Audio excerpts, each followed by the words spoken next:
¿Empezaste a grabar? Okay. Sí, ya. Pues la clase de hoy es una introducción al sistema nervioso.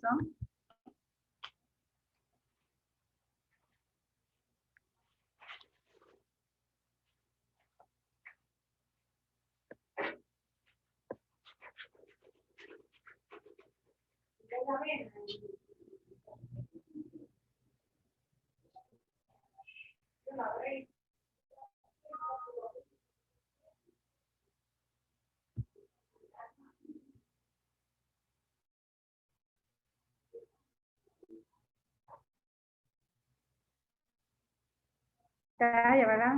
Sí. Sí, profe. Bien, entonces, la neuroanatomía trata del estudio del sistema nervioso. El sistema nervioso consta de cerebro, médula espinal y todas las prolongaciones que ellos puedan implicar. Pero es un amplio y complejo sistema. Es un conjunto de estructuras. Es una red entremezclada. Y esa red va a coordinar, regir, controlar todas las funciones de nuestro cuerpo, de nuestro organismo. Y eso va a hacer que funcione de forma integral como un todo y se relacione con su medio exterior. Eso es algo maravilloso. Es una gran computadora. Bueno, las computadoras están hechas según el modelo humano del cerebro.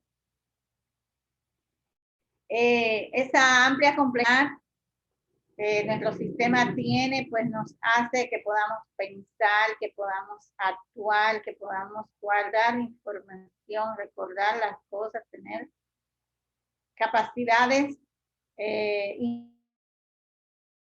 infinitas de memoria. Para que esto sea posible, necesitamos tener estas propiedades.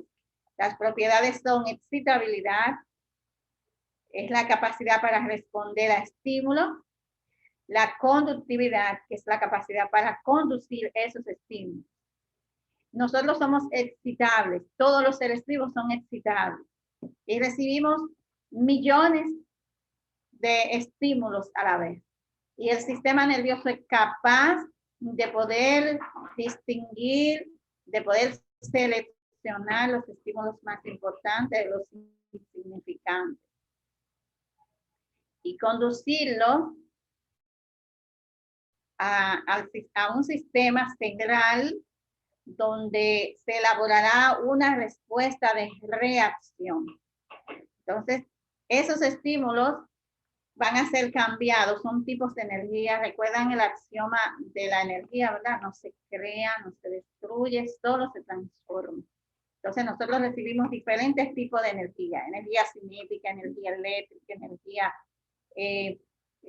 sonora, energía luminosa, etcétera. Ese tipo de energía es cambiada a energía eléctrica para ser conducida a un sistema central que va a elaborar una respuesta, sea la respuesta motora o una respuesta más diferida de memoria.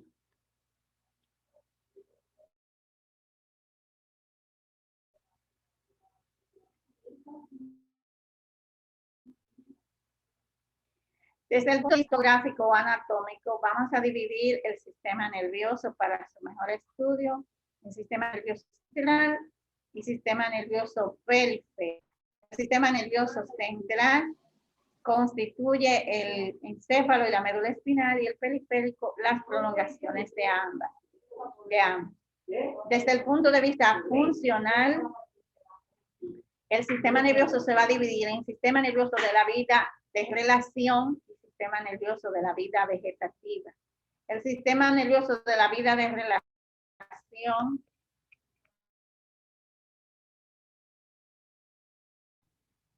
se encarga de con nuestro medio exterior y el sistema nervioso de la vida vegetativa pues se encarga de todo el metabolismo interno del organismo, todas las funciones metabólicas, diríamos la digestión, la presión arterial, el intercambio de glucosa, etc.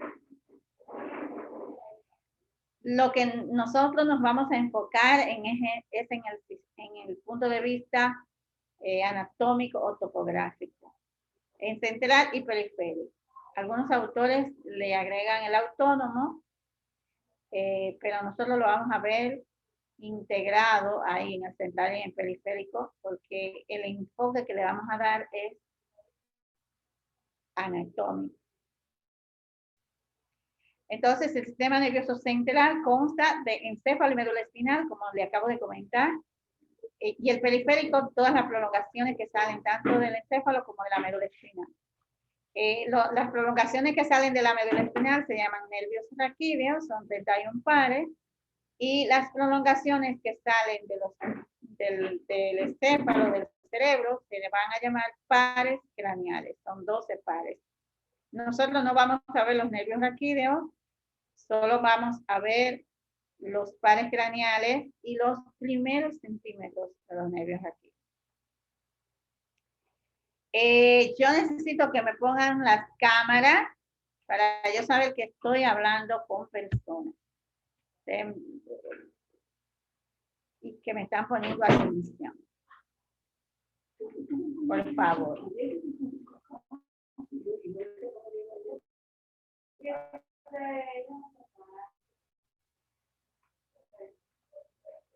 Bien, entonces el encéfalo está constituido por los dos hemisferios, por el tronco encefálico, también llamado tallo cerebral y cerebelo, y por la médula espinal. La médula espinal está dividida para su mejor estudio, aunque es una sola, alargada, sin divisiones, en cervical, torácica o dorsal y lumbosacral.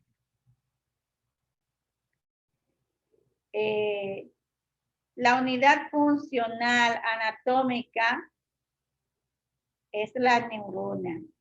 La neurona es una célula eucariota de los organismos pluricelulares con especialidades. Tiene una contextura distinta a las demás. Posee prolongaciones. Las prolongaciones son de dos tipos.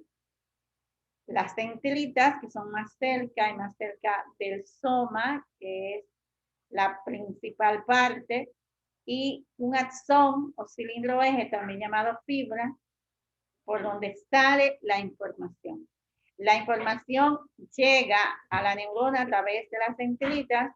Estas poseen receptores que van a recibir la información, pueden recibir miles y miles de información a la vez, de diferentes tipos. Se va a elaborar en el soma y esta va a ya determinar una respuesta que va a salir ya elaborada a través del axón. El axón es único, aunque se termina en muchas terminales, y esas terminaciones son pequeños abultamientos llamados botón terminal.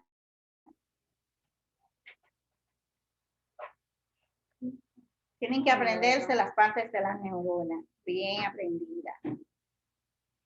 Bien, de acuerdo al número de prolongaciones que salen del soma, vamos a tener diferentes tipos de neuronas. Esta acabamos de ver, es parecida a esta, es multipolar, porque tiene muchas prolongaciones saliendo del soma. Esta que ustedes ven que solamente salen dos prolongaciones desde su cuerpo, pues dos, quiere decir bi, quiere decir dos, entonces se va a llamar bipolar, aunque se ramifique posteriormente. Salen del soma dos. Esta que solo sale una prolongación y luego se divide hacia axón y dendrita, entonces es unipolar. Tenemos menos neuronas bi y unipolares que las multipolares. Las multipolares constituyen el 80% o más de todas nuestras neuronas.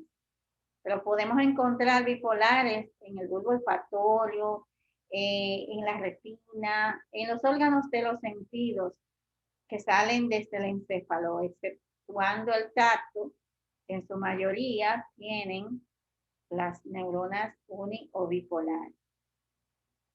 Esta, por ejemplo, tenemos una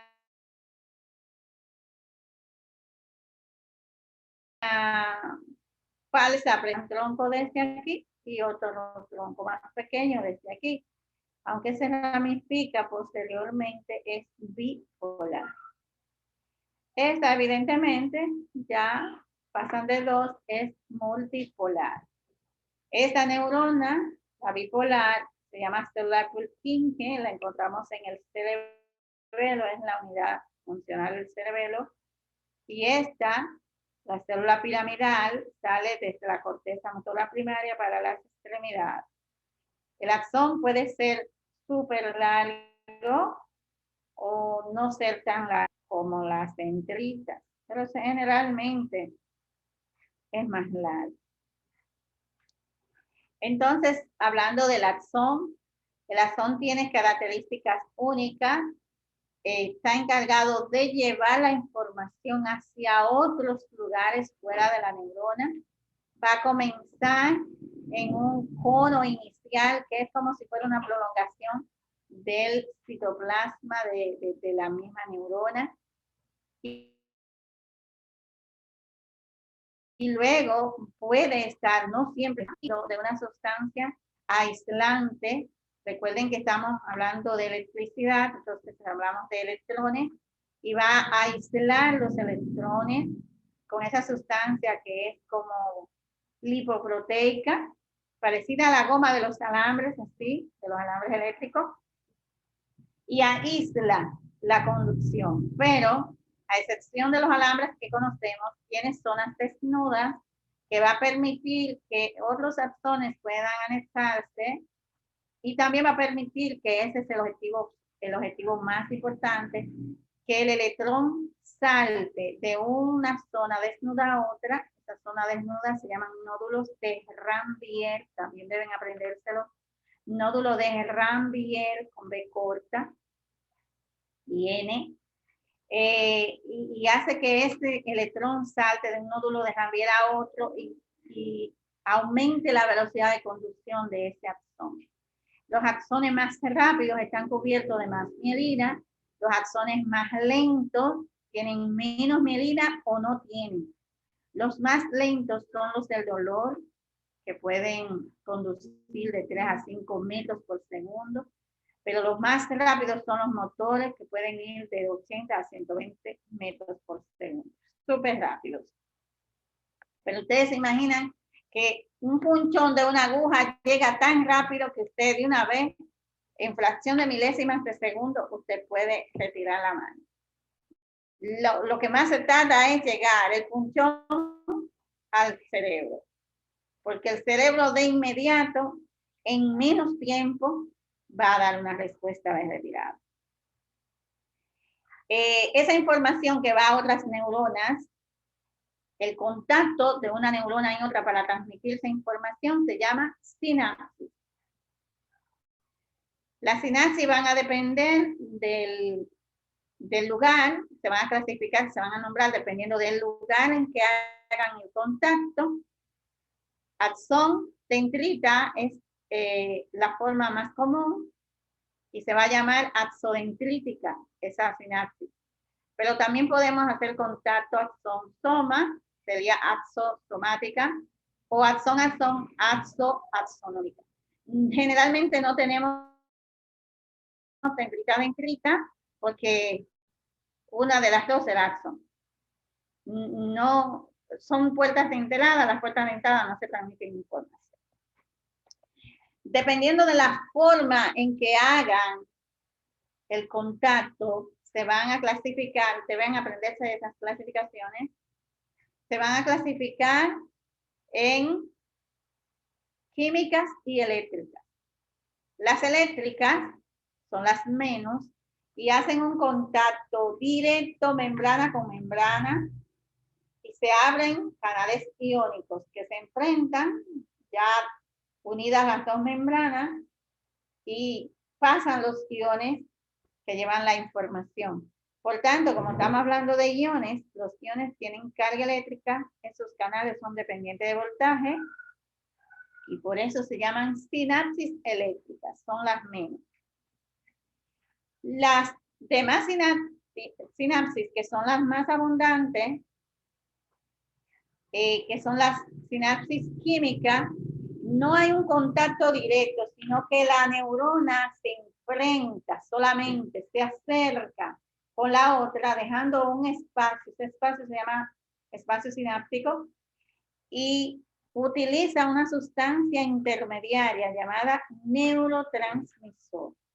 Ese neurotransmisor es una sustancia que la elabora el soma de la neurona que lleva la información, que se va a llamar neurona presináptica, lo transporta mediante transporte activo hacia las terminales de esa neurona, o sea, hacia el botón terminal del axón, todos los botones que tenga ese axón, va a tener esa sustancia almacenada en bolsitas, pequeñas bolsitas, muy organizadas, todo es organizado, y mediante liberación de calcio, en el momento adecuado y oportuno, se libera a la hendidura sináptica y va a producir lo que produce, que va a ser la reacción de la neurona que recibe la información, la neurona postsináptica, que va a recibir esas moléculas mediante receptores especiales donde se acoplan esas moléculas.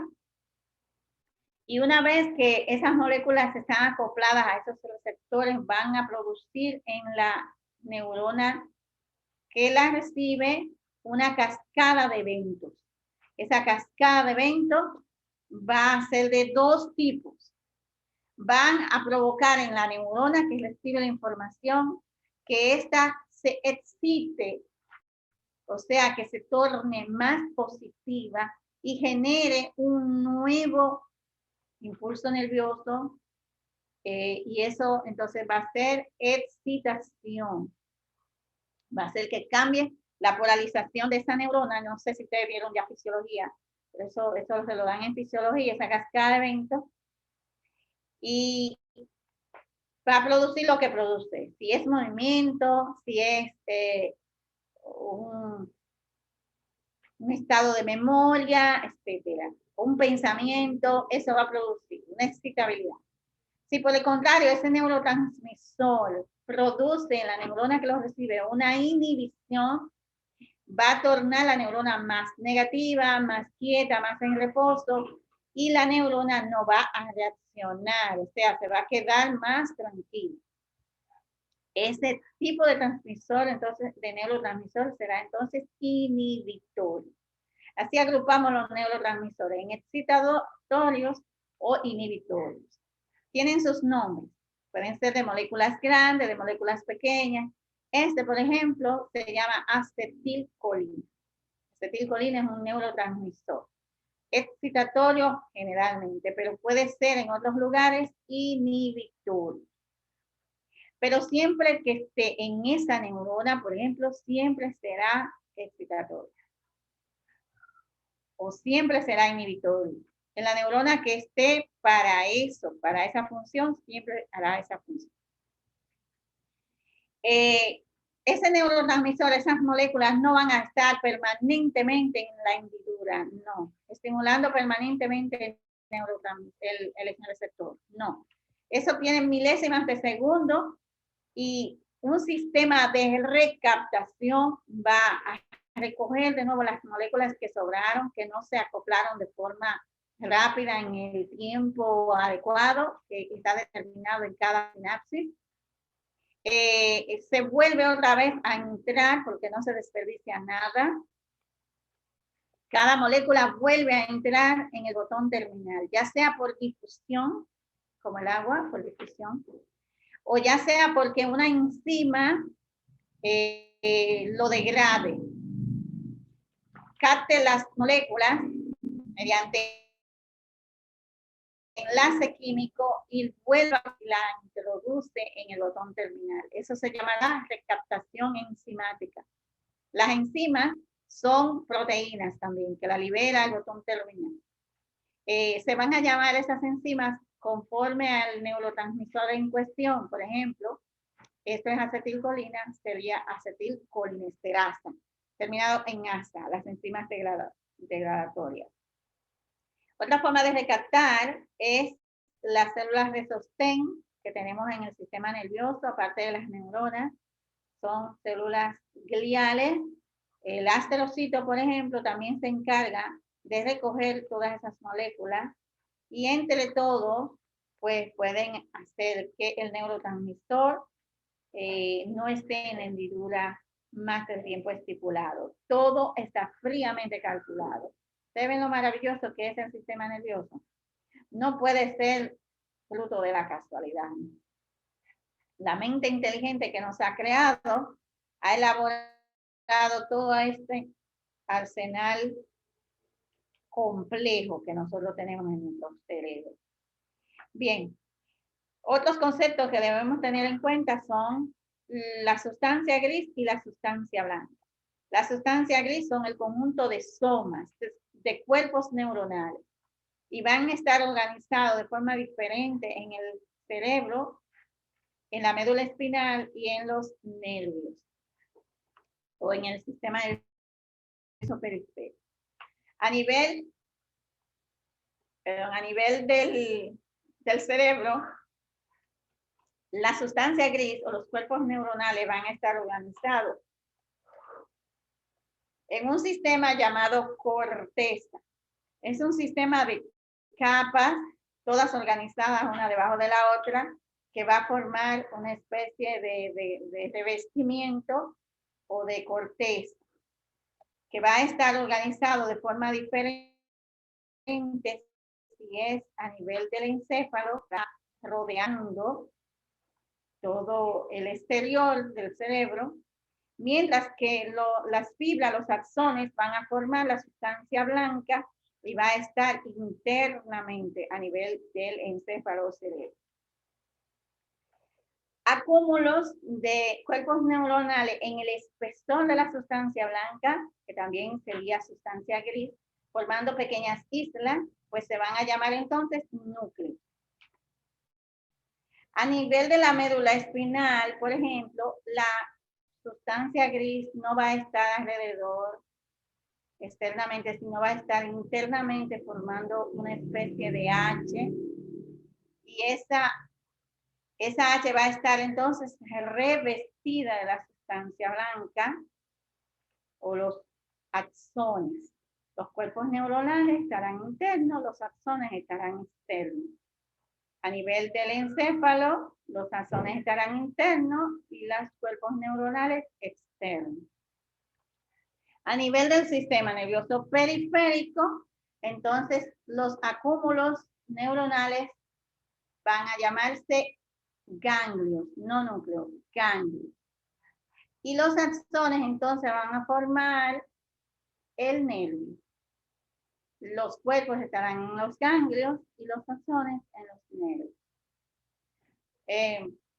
Vamos a tener que cada neurona va a ser especialista en algo. Dos grandes especialidades de las neuronas. La sustancia blanca, a nivel del sistema nervioso central, se van a llamar tractos. A nivel del sistema nervioso periférico, se van a llamar raíces, nervios, plexos. No vamos a estudiar ni los plexos ni los nervios. Algunas raíces en sus inicios, como ya les dije. También los tractos se les llama fascículos. Fascículos. A nivel de los nervios vamos a tener también haces, que se llaman haces. Eso es sustancia blanca.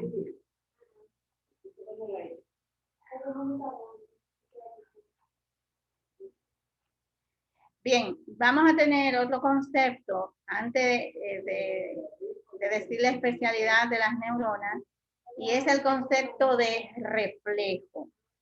Cuando nosotros tenemos o recibimos un tipo de energía, un estímulo, ese estímulo va a tocar un receptor. Ese receptor puede estar en piel o internamente. ese receptor va a transformar ese tipo de energía en energía eléctrica que va a viajar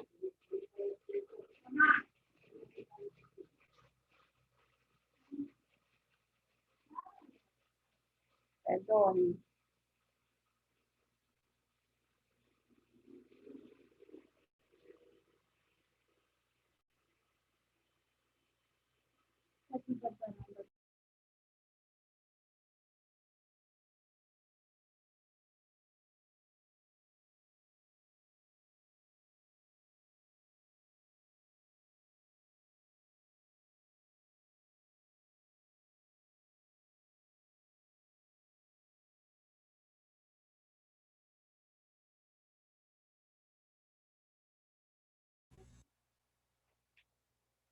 ya me pueden escuchar, ¿verdad?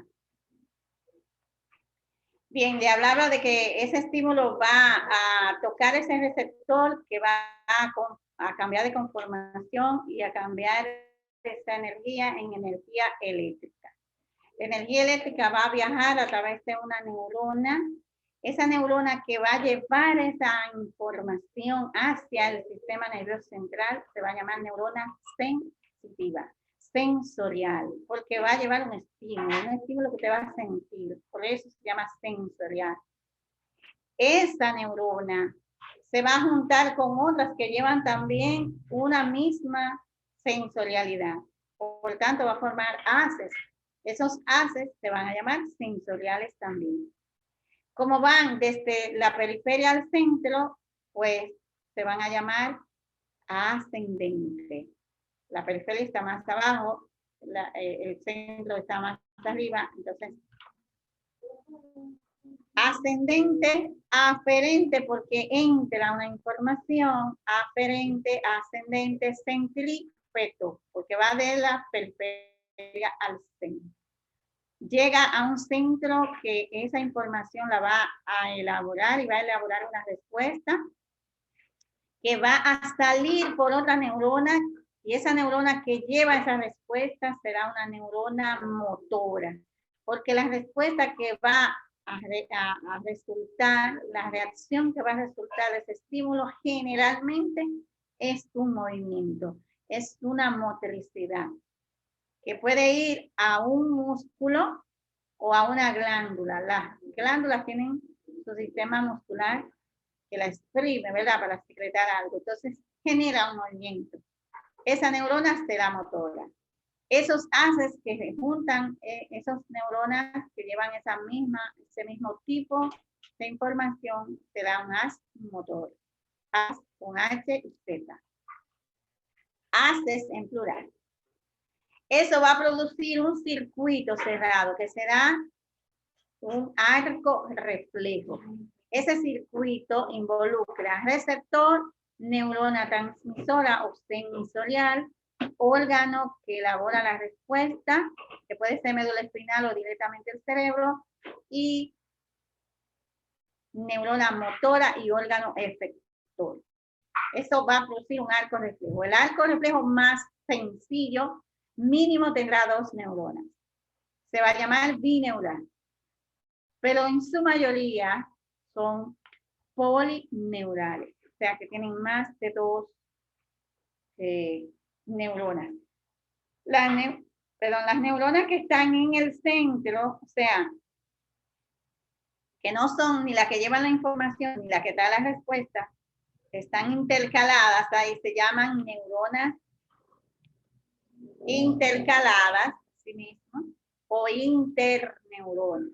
Generalmente, las que están ahí en el centro son inhibitorias. Y hablando de receptor, vamos a tener diferentes tipos de receptores dependiendo del lugar de lo que lleven. Esos receptores, lo que están externamente superficiales en piel y que van a traer información del medio exterior, se llamarán exteroceptores. Y ahí tenemos receptores del frío, del calor, llamados también agrupadamente termorreceptores. Tenemos receptores del dolor, son terminaciones nerviosas libres. Tenemos receptores de vibración, de presión, etcétera. Todos son esteroceptores. Lo pueden revisar en el libro de texto que les comenté al principio, de Jiménez Olavarrieta, o de AFIFI, el libro de texto del que yo hago las diapositivas. Los otros tipos de receptores que están en los órganos internos, en las vísceras, se van a llamar interoceptores. Los interoceptores son en su mayoría mecanorreceptores, o sea que, bueno, son variables, pero van a responder a encogimiento, a extensibilidad de la víscera. También tenemos receptores del dolor. Aquí estos receptores tienen nombre diferente.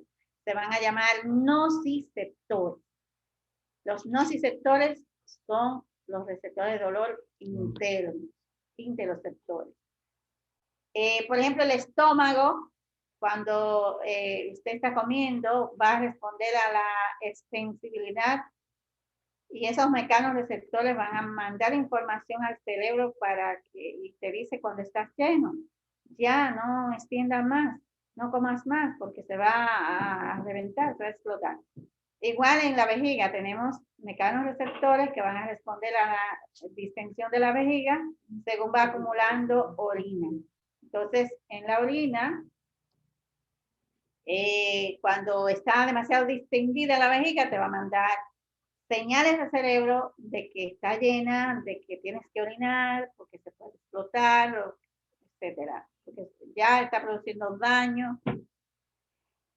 También tenemos receptores internos que te dan información sobre cómo está esa víscera y si está siendo dañada, pues va a estimular los nociceptores. Los receptores pueden adaptarse. Es decir, si tú tienes algo que te presiona de forma constante, se va adaptando a esa presión hasta que no te manda más señales. Pero los receptores del dolor se adaptan de forma muy lenta, casi no se adaptan. Por eso cuando algo te está dañando, te da dolor, dolor, dolor, hasta que tú resuelvas eso. Otros receptores que no están tan superficiales, pero tampoco están tan internos, se van a llamar propioceptores.